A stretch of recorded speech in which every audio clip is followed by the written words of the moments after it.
বছৰ শাসন কৰাৰ পাছতে আপোনালোকে গম পাইছে যে আপোনালোকৰ আটাইতকৈ ডাঙৰ শত্ৰুজনৰ নাম হিমন্ত বিশ্ব শৰ্মা, আটাইতকৈ ডাঙৰ বিশ্বাসঘাতক হয়নে নহয়? হিমন্ত কাৰ বন্ধু?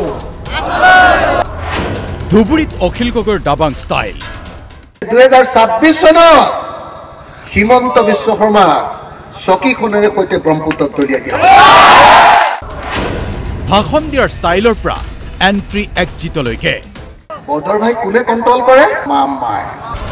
ৰকষ্টাৰ এণ্ট্ৰিৰে অখিল গগৈৰ হাই ভল্টেজ প্ৰচাৰ।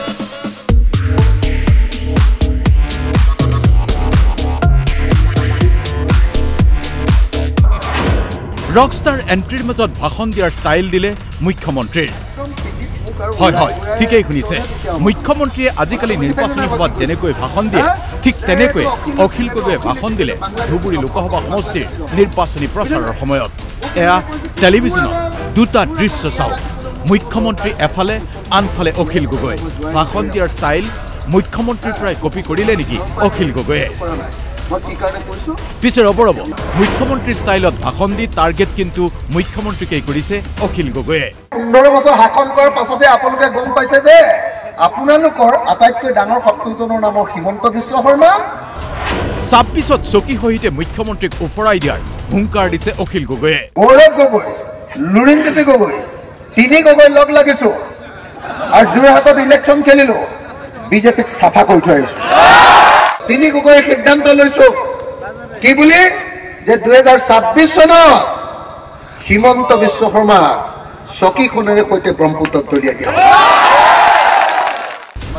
4-5খনকৈ নিৰ্বাচনী প্ৰচাৰ সভাত অংশ লৈ অখিল গগৈয়ে কৈ দিলে অখিলৰ পৰা অখিলুদ্দিন হোৱাৰ আঁৰৰ কাহিনীও। কোনে কি পৰিস্থিতিত অখিল গগৈক অখিলুদ্দিন আখ্যা দিছিল? একদম দূৰৰ পৰা পুলিচে দিলে গুলিয়াই মোকে গুলিয়াইছিলে। মোক কাষত থকা মানুহটো লগে লগে মৰি গ'ল। মোক পুলিচে ধৰিলে আৰু 6 মাহৰ কাৰণে জেল দিলে। গোটেই অসমতে মোৰ নামটো অখিলৰ ঠাইত অখিলুদ্দিন হৈ গ'ল। এইটো অখিলুদ্দিন, এইটো বাংলাদেশী ৰক্ষক, এইটো বাংলাদেশী ৰক্ষক। অখিল গগৈৰ এই নিৰ্বাচনী সভাত সমৰ্থকৰ ভিৰ, হাতে হাতে মোবাইল আৰু অখিল গগৈক মোবাইলত আবদ্ধ কৰাৰ প্ৰয়াস। পিছে অখিল গগৈৰ দাম কিমান? 1000 কোটি নে 2000 কোটি? উত্তৰ দিলে অখিল গগৈয়ে। বদৰুদ্দিন আজমলৰ ইমান টকা নাই। মোৰ নিচিনা মানুহক ক'ত কিনিব পাৰিব? অসমৰ আটাইতকৈ শক্তিশালী মানুহ, কাকো ভয় নকৰা মানুহ। এই মানুহটো কিনিবৰ কাৰণেতো 1000 কোটি টকা লাগিব ন। অখিল গগৈয়ে আৰু ক'লে ধুবুৰী বৰপেটাত ৱাকআভাৰ দিব লাগে মুখ্যমন্ত্ৰীয়ে।